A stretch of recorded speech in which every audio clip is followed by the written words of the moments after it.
Welcome to our entertainment for the afternoon. We're not sure if it'll be a three-ring circus or a rodeo, but for our purposes, we will refer to it as a seniors rodeo, for which the Andrews family will attempt to provide some color commentary.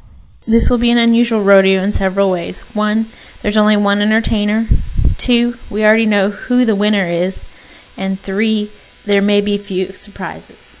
From the hills of Harptree, Saskatchewan, all the way to chute number 80, our cowboy is known by several names. Harold, Dad, Son, brother, neighbor, friend, Junior Samples, and perhaps some we haven't thought of. We will simply refer to him as Grandpa. Grandpa has been a lifelong member of a unique and rare 4-H club. His first H is for humble. While he has done a lot during his 80-year ride, he is very modest about his accomplishments. He deflects attention from himself to the good others are doing. No one could ever accuse him of putting himself ahead of anyone else, whether it be in the chow line or for recognition. His second H is for honesty. From what we've heard and experienced, he is generous to a fault with everyone. Once he went through a buffet line and put an apple in his pocket while he was finishing filling his plate. Several miles down the road, he discovered the stolen food item. Another time, while I was traveling with them in the winter, snow was accumulating around the tires, so Grandpa stopped to borrow tools at a gas station to remove some of the ice buildup. When the gas station attendant wouldn't take any pay for their use, Grandpa bought as much gas as would fit in the car, probably about $3 worth. His third H is for hospitality. No one was ever turned away from his home or table. If visitors had one complaint, it would be that they left too full. Not only were people welcome, but it wasn't uncommon to wake up to find a newborn calf in the back entrance, a level of hospitality not fully appreciated by Grandma. It was a good thing that he had Grandma to help with the meals, because not all of his grub was the best. I still have nightmares about the amount of crackers he put in a little bit of tomato soup in an attempt to avoid spills. And his fourth H is for hilarious. He always enjoyed a good joke, and would even sometimes phone Bob just to share a story he heard on CKRM's flea market. This cowboy excels at many of the events in life's rodeo arena. He has always been a church leader. Although he has been designated by titles, his leadership style is simply by example. We're sure he is the one being spoken about when someone said they don't care how much you know until they know how much you care. He cares about people, and he is not ashamed to show it. He is an orator with a unique style. While he would never use bad language, we sometimes wonder what he means when he says dash it. And occasionally he will use incorrect abbreviations. When Bob was selling residential condominiums, Grandpa once introduced him as a condom salesman from Weyburn. Still other times he would illustrate his point with some horse story and we didn't understand. However, whether we understand all the words, abbreviations, or illustrations, he always has something to say that is worth our attention. He is an entertainer. A cowboy song, complete with yodel, has captured the attention of many audiences, from those attending the Harptree Christmas concerts, to the nurses working in the Regina Hospital, to grandchildren who were giggling and scratching their heads. He is a would-be general. Judy recalls, not so fondly, him standing at the edge of the pasture hills and directing the activities of the soldiers chasing cattle below. Apparently, the troops didn't always follow orders as quickly as he expected. He is a recruiter of mates for us grandchildren. When I brought Rob to meet the grandparents for the first time, Grandpa offered this assessment of the situation. "Well, Rob, you see how the cookie crumbles around here. We think you're made of the right ingredients and you will mix well with the dough."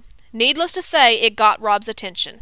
When I brought Emily for a similar introduction, Grandpa approached her this way. "Now you see how this machine works. We think you have the right gears to make the machine run smoothly." I also brought Judson, but until Grandpa masters the name Judson instead of Jetson, he hasn't been able to come up with a similar analogy to welcome him. He was a tour bus operator. Yes, again they were unique buses, almost like a stone boat or a pickup truck. Judy recalls trips to school during the winter storms, sitting on bales all wrapped up in blankets, or going to the hills on Sunday afternoon to pick berries or have a picnic. I remember trips to Cowboy Hat Hill or Assiniboia in Old Blue, Grandpa's not-so-trusted truck. He is an excellent manager. While on the farm, he did an excellent job of caring for his immediate and extended family with the limited resources available to him. Even though the hours were long and the work brutally hard at times, he always shared his energy and expertise with anyone who asked for help.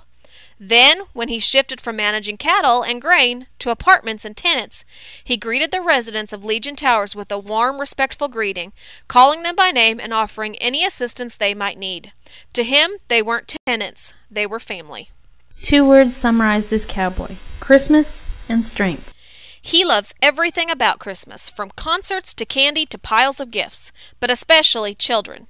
And speaking of children, he wasn't always the best example to us at Christmas time, since he would bend the truth a bit. He would get Becky and Amanda to wrap his presents for Grandma, while telling her that he hadn't had time to shop. Our friends were jealous when we would pass Santa's stand in the Weyburn Mall, and Santa would show favoritism by calling us by name. And I remember hayrides in a sleigh that looked a lot like a stone boat he used to do chores that morning, and it powered by reindeer that looked a lot like horses that pulled the same boat. But what a lot of fun. Nobody will ever be able to convince us that there is no Santa, because we know the jolly and generous man personally. He is strong, there's no doubt. Even in grade school, he was a protector. A school friend, Lanny Lawrence, remembers staying close to Harold because it seemed like a safe place to be. Like Samson, though he was strong, he was vulnerable. Judy recalls to render him helpless, all you had to do was place a kitten on his neck. If you want to avoid a conversation, don't shake his hand. He will hold it until he said his piece. Many years of working out in the gym, aka the farm, have prepared him to go the distance in all of these rodeo events. But even he has his limits. When I think of Grandpa, I remember him sitting in his rocking chair listening to conversations around him, eventually falling asleep. No doubt, rest well deserved. Well, lots more could be said about this Harptree cowboy, but it is almost time to head for the bunkhouse. We'll wrap up our color commentary by saying, Grandpa is really not a competitor, but he is always a winner. He surely will be rewarded at the pay window. In our books, he is the all-round champion. With love and respect from 3 of your little buckaroos. Rebecca Dawn Andrews Waller, that's Becky to you. Paul McElandries, that's Paul to you. Amanda Louise Andrews Copeland, that's Mandy